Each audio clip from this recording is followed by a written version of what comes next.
Hi everybody. I am officially a little bit over a week out from my full breast reconstruction double mastectomy, and I'm ready to record my first video to take you guys along on my journey with this breast cancer diagnosis. So this all started a while ago. I'm going to record my first video today and kind of take you back to how I found out and the whole story around the diagnosis, and then I will be happy to record some more videos of like step by step the things I've gone through in the last about 6 to 8 weeks, and then as I move forward with the rest of the journey as well. And the reason I'm doing this is I have been blessed to be in contact with some women that have gone through what I'm going through right now. And it's so crazy, like when you get this diagnosis, you become a part of a crazy sisterhood of other women and other young females that are going through this as well. And so for those that are watching just because you want to follow the journey and you love it, I'm happy to have you. And I also hope as these videos live on YouTube and other females just like me start going through the journey that I'm going through, I can be a resource and of help like these women in my life have been for me. Sorry, that's the dog. So this is unedited real life. Zoom out. All right, so let's go back to the very beginning of how this happened. So if you don't know me, I just turned 37 on July 5th. I am a young, healthy, fitness professional. My whole career has been in the fitness industry, and I work out every day. I'm super conscious about what I eat. I live a very healthy and well-rounded lifestyle, and there wouldn't really be a reason that you would think that I would get this or that this would happen. It's literally completely unexpected and very bizarre. And so lesson number one of this whole journey is the outside could look good and you could be doing all of the right things, but there's times where maybe that doesn't matter and that there's things on the inside that are not well and not going well. So never judge a book by its cover. So there was nothing to lead me to believe that I felt sick or didn't feel good. And that's part of this scary part of this whole thing. Like I legitimately would have never thought or never had any reason to believe that I had this going on. I recently dealt with the passing of my mother. This was in April of this year of 2019, and that was a very emotionally traumatic experience, but I came out of it pretty well and was moving right along with working and doing my thing and like relatively handling it like surprisingly well. And I live in Vancouver, and this summer was a super crappy, like not sunny, very rainy beginning start to the summer. And because I had taken a bunch of time off to take care of my mom, my husband and I didn't go on a vacation. And so as funny and cliche as this sounds, I was super pale and so was he, and we were like, oh my gosh, it doesn't even feel like summer. We feel white, we feel like so gross. Let's go tanning. And my husband's Italian, I'm Greek, we don't go tanning, we don't need to go tanning, but something came over us this summer, like it was at some time in June, that we went and we got a couple tanning sessions and off we went to the tanning bed. And I think it was on my second or third session, like the UV rays from burning my skin was itching my skin, and I started itching my breast, and they were tickling and itching from getting burned. And all of a sudden I was scratching my right boob and I felt a bump, and I was like, oh my God. So I was laying down, and the way that I was positioned, I like perfectly felt this tiny little bump, and I was like freaking out in the tanning bed, and I'm like, was it? And so I stopped for a minute and I go to check it again, and I'm like, oh my God, I think that's a bump. So I rushed to the car. I called my doctor immediately, panicking. He was like, come in right now, 4 o'clock, I can get you in. So I made my way downtown and I went to the doctor, and he did an exam. And as a backstory, on this same breast, exactly 1 year ago in June of 2018, I had a physical. This was a new primary care physician. He was fantastic. And he had felt a bump on the same breast. And so we had done a mammogram last year. Everything was clear. And I couldn't really remember where that was, but I was just assuming it was this same one from last year that I was feeling in the tanning bed. But either way, he's like, you're crazy, you're all cuckoo about your health, just come in right now, because I am crazy and cuckoo about my health. So I go in and he does a breast exam, and he looked at the mammogram from last year and he was like, no, this isn't the same thing we were looking at last year. Last year it was over here. This year it's on the other, exactly adjacent on the same breast on the other side. And he does the exam and he looks me dead in the eye and he was like, I know breast cancer. I can feel it. I know what it feels like. This is not that. This is whatever he said. I don't remember if he said it was movable or he goes, this is not breast cancer. You just need to chill out.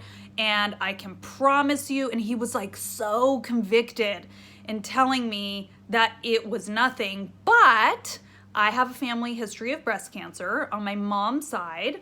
One of her sisters at 35 was diagnosed with breast cancer, and a second sister, somewhere around like 65 or 68, also was diagnosed with breast cancer. And so because I have this strong family history, he was like, let's go for an ultrasound. We did a mammogram last year just to clear your mind. Let's just do the ultrasound. And I was like, okay. But I can't tell you guys, he was so confident in the way he was speaking to me about that he was sure it was nothing. I was like, whatever, it's nothing. So I walk out of the office, I agree to the ultrasound. He sends off the requisition. And this was at some point in June this summer. And the summer goes on. I'm having a blast. I visited my sister. Some friends came here to visit. We were out and about on the town. And I didn't even think twice about it again because he was so convicted that it was nothing. So all of July passes and nobody called me to go do this ultrasound. So at the start of August, I was like, oh shit, I never went for that test. And I called the doctor. He was like, what do you mean you haven't gone for the test? I sent the requisition that day. And in the system of systems here in Canada, my paperwork got misplaced by the radiology department. And they called me that same day. This is now the beginning of August, and I felt it at some point in June. And they get me booked for the ultrasound, so I go for the ultrasound. So I'm sitting in the ultrasound, and I've had quite a few tests done specifically on this breast. I had a breast reduction at age, I don't remember, I think it was like 23. And I have a couple cysts on here. There was a little bit of an issue with the healing on this side. So this breast has kind of always been on like the radar. So I've been through ultrasounds, I've been through mammograms, I kind of like know the jam. So she lays me down for the ultrasound and she's like going after it and taking a bunch of pictures, going in my armpit, kind of going in and out of the room. And I looked at her and I was like, hey, if something is wrong, I need to move on this fast because I found this in June and it's August now. And she was like, okay, just go change and we'll see the next steps. So immediately they referred me to a mammogram and I got booked the next week. And in Canada, you don't really get booked for things like the next week. You're usually having to wait. But I still at this point wasn't on high alert. At this point, I was like, okay, yeah, whatever. I've done a million mammograms. It doesn't matter. Like, clearly we know there's something there. And I just wasn't that concerned. So the next week I go in for the mammogram, and then this is where the big kind of change in what was happening, at least of what I thought was happening. So I go for the mammogram, and if you have ever had one, typically what they do is they take you in there, and the doctor requested a bilateral, which means both sides, and they smush your boob into this thing so uncomfortably, like you're literally, like your boob is tacoed. Sorry guys, this is for the ladies, I don't care if you're grossed out. And they take a photo and then you have to go sit down. So she asks me, have you had any pain? No. Is there redness? No. Is there discoloration? No. Okay, here we go. So she puts my both of my breasts in, and then I go sit down. And typically, in my experience, every time they come back and then they say, okay, you're good to go, you can go home, your doctor will call you. That's not what happened this time. So she said, come back in, I need to take another image. So I go back in, she uses the same exact thing, and now we're just on my left side. And she does another photo the exact same way, go sit down, and she comes back in again. And she was like, okay, I have to take another photo. And at this point I was like, this is not good. Like, what the fuck? In all of my previous experiences, I've never had to go back twice, let alone now for like a third one. So now she takes me in and she gets a whole different attachment on to the mammogram imaging thing. And it's a circle now instead of like a pancake. And she puts my boob in and we do the image. Okay, go sit down. And at this point I text my sister and I was like, yo, I've gone in and out of the room now 3 times. Like, I think this is fucked. And of course she replies and is like, I'm sure it's fine. And I'm like, dude, it's not fine. They don't take you in and out fucking 3 times for something that's not an issue. So the girl comes back again and she was like, okay, one more. And I was like, okay, this is bad. So she takes me in and now she has a ruler and she's like measuring on my breast wherever she has to go, the quadrants that the radiologist was asking for. And there we were. She took the final image, which was the 4th one. And then I had to wait. So in this whole journey, it's a really crazy thing. It's like finding out was pretty bad, but the wait between the mammogram and then finding out those results, and then the wait between the biopsy and finding out those results was literally the worst part of the whole thing, I think, for me. So in exactly a week, the results come back inconclusive and somewhat suspicious. And so basically that's saying we don't like what we see. We don't know if for sure this is what it is, but now we need to go for a biopsy. So the next week in August, I go for a biopsy and Dominic came with me. And in the biopsy, what they do, I had the most incredible doctor. He takes the ultrasound and he kind of guides to see where the images are. And for me, they can very clearly on the ultrasound see 2. We call it the big one and a little one. And on the mammogram, they think there could be a 3rd one. The 2nd and the 3rd are incredibly small. The big one is also small, but it's bigger than the other ones. So he goes in for the biopsy and he takes some slivery tissues. So what they do is they numb you with a needle, like what you use for the dentist, and they go in with this really long needle and they shoot it in, and he says 1, 2, 3, and he shoots the gun. It sounds like a stapler, and it just pulls out this like little sliver of the tumor, and he puts it into a petri dish. So they did 4 on the big one, and then he did 4 on the other little one that he could see. And Dominic was watching the screen, so like the tumor looks like this black circle, and as he's pulling out the little chunks, those chunks now become white. And by the time he had taken out his 8 chunks, basically the small one was like not there anymore, and then the big one, like half of it was gone. So then we do that, and then I have to wait a whole nother week, which was like the complete total mental, difficulty. And on August 28th, I was driving in the car with angels above. Some way, somehow Dominic was in the car with me, like we shouldn't have even been in the car together. And my doctor called and said, the results for your test are positive and it's aggressive and you have some nasty stuff going on. And I was driving and I like stopped in the car and I was like, okay, so what the fuck? Like, what are you talking about? So in my timeline in June, I was 36. I turned 37 in July. So I'm basically like a month into being 37. And I was like, what are you even talking about? Like, I thought the early age was 40 and I'm not even 40 yet. I technically found it at 36. And what does this mean? So being a primary care physician, like, he's not going into details with me. He just says, I'm going to get you referred out to a surgeon. I'm going to get you referred out to an oncologist, and like, you'll hear from them. And that was it. I was fucking left hanging with these results. So as God would have it, we have a friend who is the wife of a dear colleague that used to work with us, who is an oncologist here in BC. And I forwarded her the results right away, and she called me right away, and she explained everything to me, which I'll record in another video about the different kinds and my type and all of that stuff. And after speaking with her, she kind of helped navigate getting me into the doctor. And I met with a surgeon the next week, and then I met with the oncologist the week after. And then it was like everything was gonna get rocking and rolling from there. So today I wanted to just mainly tell you guys the story of how I found it. I've had so many messages asking me, like, were you doing breast exams? What did it hurt? Did you not feel good?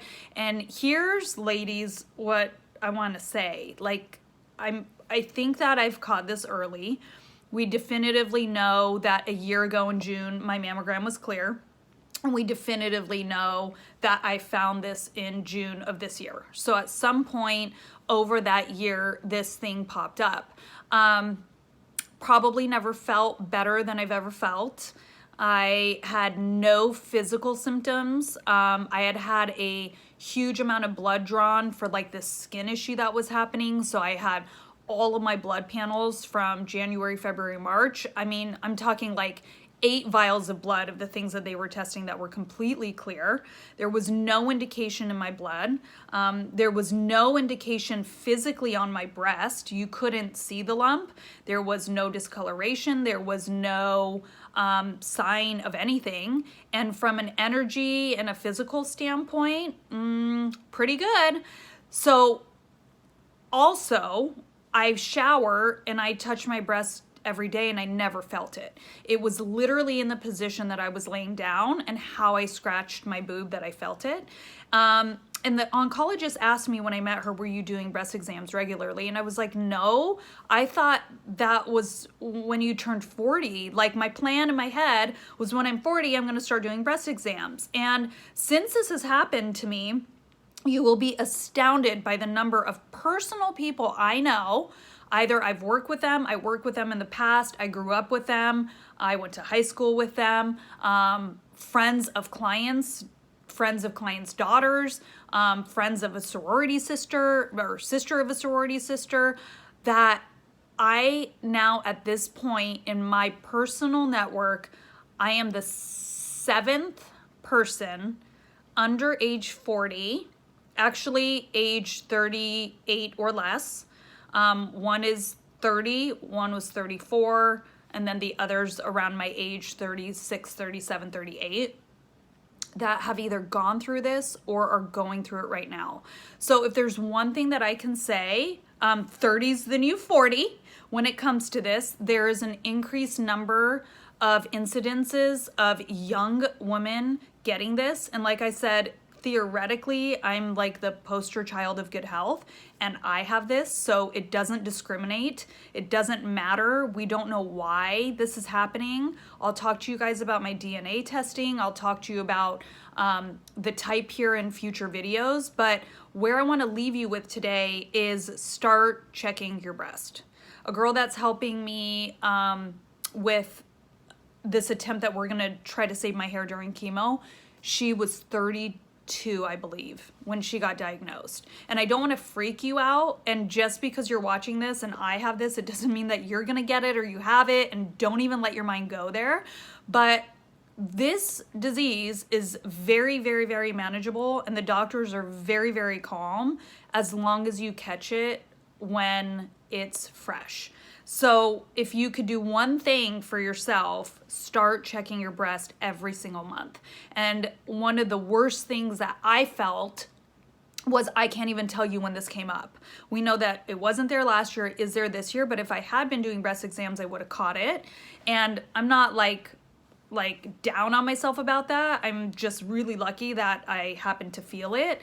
But there's an increased amount of this phenomenon going on that younger people are getting this. And so don't wait until you're 40 to check. And if you have a family history of this, be aggressive and take your health into your own hands and be the crazy health person like I was, and let your doctor call you nuts, and don't listen if your doctor is sure that it's not this, because you really never know until you check.